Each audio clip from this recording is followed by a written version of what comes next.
earthquake. 80,000 for Hello, the Chelsea fans. How you doing? Done deal. Apparently, Chelsea have agreed or close to agreeing the signing of Jamie Bino Gittens from Dortmund, as well as Joao Pedro from Brighton. You know, when I wanted to do this stream, I wasn't planning on doing it live today, if I'm completely honest. But it just had to talk about this piece of news. But before I go into it, if you're a Chelsea fan and you want to watch and listen to purely Chelsea content, please subscribe to the Of Chelsea TV YouTube channel. Now, let's go straight into it. First off, I'll share my screen and then we'll look at what Fabrizio Romano had to say. This is dropped this huge uh, bomber. So I'll share my screen and then we can take it from there. So, first off, Chelsea fans, how are you feeling about this? How are you feeling about this? For me, I've said it before with reference to so many players. He is a good player. He is a decent player. But is he a needle mover? Is he the kind of player that you're looking for as a Chelsea fan? Would you not rather prefer? Wouldn't you have preferred to get a Jimmy, to get a Victor Osimhen, to get a Victor Gyökeres, those sort of caliber of strikers that immediately come into the team that are ready to push the team to the next level. So Fabrizio Romano says breaking Joao Pedro to Chelsea. Here we go. Agreement done club to club for a fee in excess of £50 million. Joao will travel on Tuesday for a medical test and contract signing ready for the FIFA Club World Cup. So that means he can play for Chelsea if that medical, is successful. He will be eligible to play for Chelsea, in that FIFA Club World Cup game, versus Palmeiras, and then hopefully going forward in the tournament. So, Chelsea fans, what are your thoughts and opinions on these signings? Bruno Gittens, we've had the here we go for it, as well as we've also had got the here we go for Joao Pedro, and we know what that means. So, I'll give my own thoughts and opinions initially, and I'll like to know what you think in the comments. Now, so Joao Pedro, experienced Premier League performer, he's been with Brighton for some years now. But one issue he has is his injuries. That's something you have to take into consideration. And then secondly, I even think it's even more important than his injury record, because sometimes injuries can be a bit deceiving. Maybe if you manage the player a bit differently, if you use the player a bit differently, the player could be relatively injury free. But the problem I have with Joao Pedro is he doesn't really fit into any position on the pitch perfectly. He's not a perfect out and out number 9 striker, but he can do some job there. He's not a number 10 for sure. He's not a winger for sure. So where is he coming to play? Jimmy Bino Gittens, I know he's inexperienced, but you've got, he's coming to play at that left wing for sure. That's where he's coming to play. So the need he's coming to solve. But Joao Pedro, is he one of those players where you're struggling as to where you want to play him? Like Nkunku, he's a 10, but sometimes Maresca chooses to play him as a striker. And then people argue you're not playing him in the right position. Are we going to have the same thing with Joao Pedro? He is a wonderful player. He's a very good player. But one thing, he's not world class. Secondly, he's got his injury problems. And thirdly, I don't quite know where he fits in. Like, I don't quite know where you say this is his number 1 position where you play him. Definitely don't play him that 10 role where Palmer is. And maybe the 9, you can kind of do that. You can kind of have him in that 10 role. So maybe that's where he gets to, he gets to play, but he's an actual out number 9. So I think it's going to be someone that is just going to be a guided guy, a high-level guided guy. For me, I would have rather preferred going for a Kudus, for Mohamed Kudus. If you're going for one of those versatile type forwards, I would prefer him instead of a Joao Pedro, because I think he is closer to being what Chelsea needs than Joao Pedro. But then again, let's see what he can do. But Chelsea fans, I want to know your opinions on these deals that have been done. Are you happy with them? Do you think these are the sort of signings to take Chelsea maybe to the Club World Cup title or secure top 4 solidly? Now, when you look at the business that Manchester City has done, in addition to the squad they already have, does having Jamie Gittens in the building, having Joao Pedro in the building, does that change it for you? Does that make you feel any more confident going up against Liverpool to say, yeah, we can fight for the title, or maybe we can finish third or fourth, or we can finish, let's say, third or second because we want progression going into next season? Does this make you feel any more closer to Arsenal? Arsenal haven't sorted out the striker issue, but still, they're a better team than Chelsea so far. They were better than Chelsea so far last season. And I've not seen any business that Chelsea has done this season that you can say, yeah, this piece of business has really shaken things up a bit. That you can say Chelsea are now in the same bracket with Arsenal. So I'm going to take some opinions on this deal. Joao Pedro to Chelsea. What are your thoughts and opinions on it? For me, I've said what I've said. He is a decent player. Like I always say with all these players, even if I don't particularly rate the player for Chelsea, I don't just go all out and say he's not good enough, throw him away. He's not. He can't trap a football. Of course, he's good enough. Of course, he is decent. But Chelsea level decent, I doubt. I doubt that strongly. So, but there again, the sporting directors have got out there and splashed cash £50 million plus for Joao Pedro, could and a bit more than that as well for Jamie Gittens. And that begs the question. Each time you talk about signing an experienced player, an accomplished player, you get a question of salaries, you get a question of finances being the issue. But now you're seeing for two players, they no matter whether you like them or you don't like them, one thing we can all agree on is these players are not exactly going to move the needle that much. Now, for those who like them, your argument would be they are young, they have time to grow and progress and come good in the next 2 3 years. They're going to be top class players for Chelsea. That's if you like them. If you don't like them, if you don't rate them, you'll be saying, even if they are good and have some skill, they'll they're not coming into the club to instantly make Chelsea winners. So what are Chelsea doing? Like I said with Liam Delap, he's a good player. He can be a great player with time. But Chelsea fans, are you willing to write off the season and say, Premier League title, we're not going for you.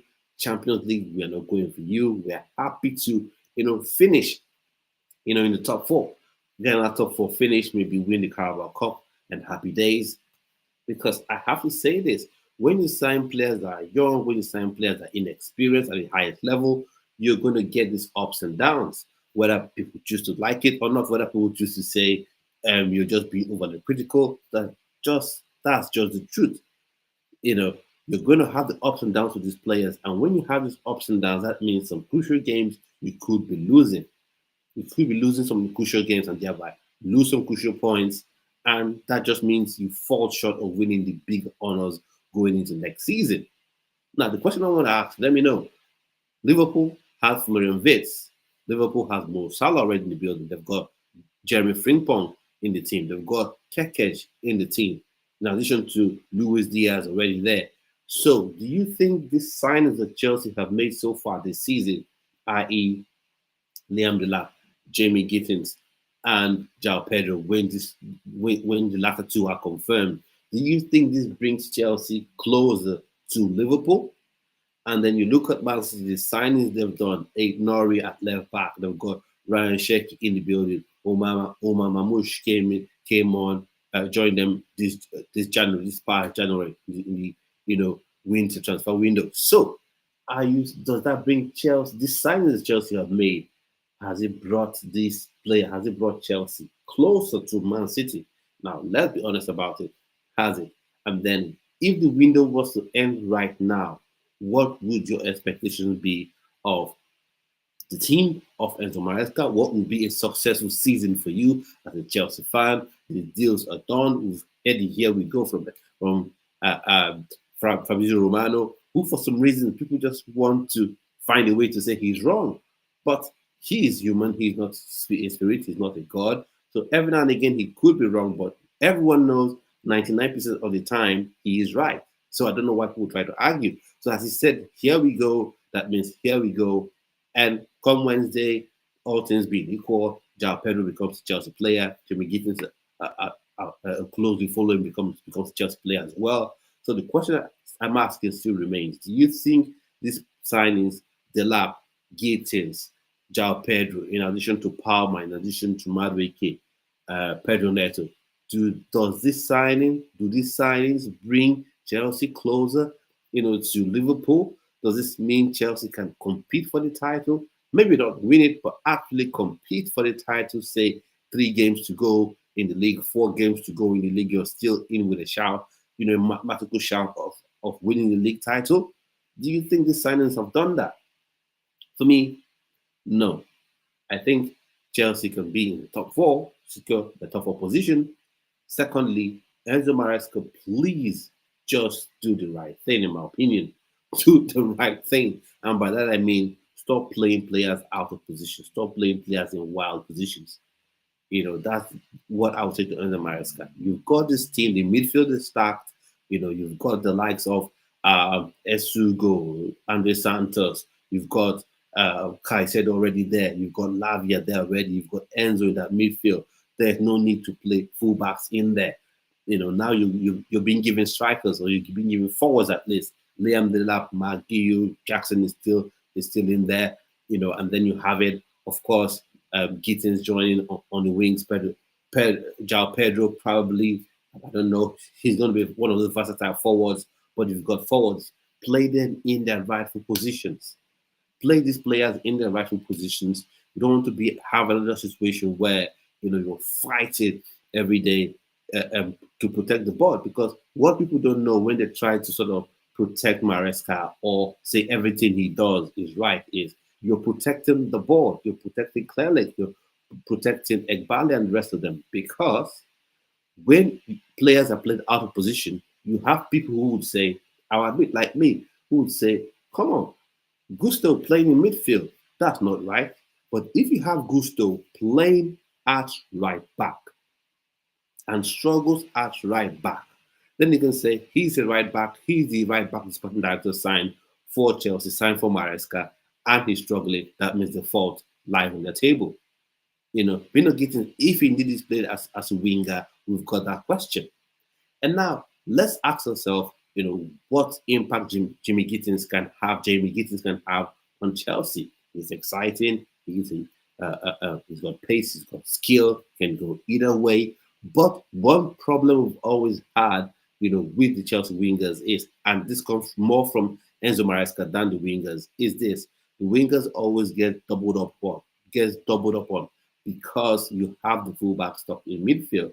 So are we saying right now, hands up, hand on chest, that Jamie Gittens is that winger that can glide past 3 players at a time, 2 players at a time, doubled up on? Because if he's playing on that left wing, that means Cucurella will be tucked in to midfield, except Enzo Maresca decides, to go away from what he has been doing, what he did last season. So, but overall, want to know what your thoughts and opinions are with respect to this bit of transfer news. You happy with the signings? Not happy with the signings? You think it brings Chelsea, close enough to a point where you can say, okay, well, let's switch it up and say this: these signings, do they make Chelsea the best of the rest? The signings you've had, can we just say, okay, maybe Arsenal, Liverpool, Man City, okay, they're up there, and then Chelsea now are the best team of the rest. So from Spurs downwards, Manchester United downwards, Chelsea are the best team. Can we actually say that? I'm not quite sure. That's what I want Chelsea to be at this point in time. I wish that Chelsea could, really compete for the Premier League title this season. But with the signings that have been done, you don't have that you don't still have that proper striker, an out-and-out striker that you can, point your fingers at and say, okay, yes, he's going to be he's going to move the needle for us. You don't still see that. So, I want to know, what do you think about this? Maybe I'll have another live stream where we'll have these discussions about, these players, about these new signings that come in. But and Joao Pedro, the good thing is, from what we've got from Fabrizio Romano's sort of tweet or report, is that he's going to be part of the squad, the Club World Cup. And so that means some players get to have a rest. And I wonder what that means for the future of, Nicholas Jackson. Who will say Chelsea missed Jackson the last game? For me, I don't think so. Because he could have come in and got a red card again.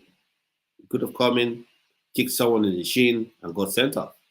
Now, when people say Chelsea miss Jackson, I ask this question: if you get another pacey winger, let's say from Ajax or from Dortmund or Frankfurt, or maybe if you want to go to Nigeria, you get a forward from Rivers United, and they have pace.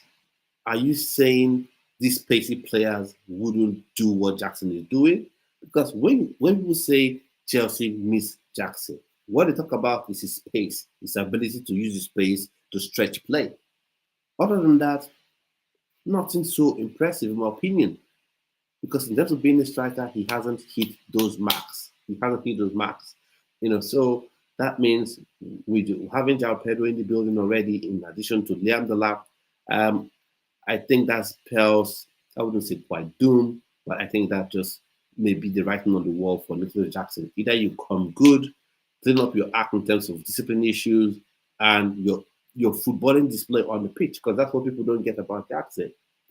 Apart from the discipline issue, which is a major issue, he's not been that great. Let's just accept it. He's not been that great. Though at the beginning of last season, he showed some signs, like he was going to, like he improved. And indeed, he had improved in his 1v1 finishing ability, being clinical 1v1. But his overall play as a striker, not that much. Balls coming to the box really doesn't show awareness. And that's one thing that's one area where Joao Pedro is slightly better than Jackson. In the box, he's more clinical, he's more aware of the balls in the box. And that's in addition to Liam Delap and McGee. McGee may go on loan, who knows? So I think this may just mean Jackson may be set to leave Chelsea. I don't know. I think he has some upside. He has things he can bring to the team, but I don't think he's been super spectacular where you say his spot is guaranteed, where you say he's an untouchable. He's definitely not untouchable. So let me know. Joao Pedro to Chelsea. Someone you want to see. £50 million plus spent on him. A similar amount as well spent on Jamie Gittens. Let me know your opinions on these deals, on these players. I thank everyone who's watched this stream so far. And I just wanted to come in and do this quick live and let you know my personal opinions on this. And once again, I want to say this: we'll be having a panel on here to talk about Premier League. If you want to be part of that panel, let me know in the chats, and I'll see you on your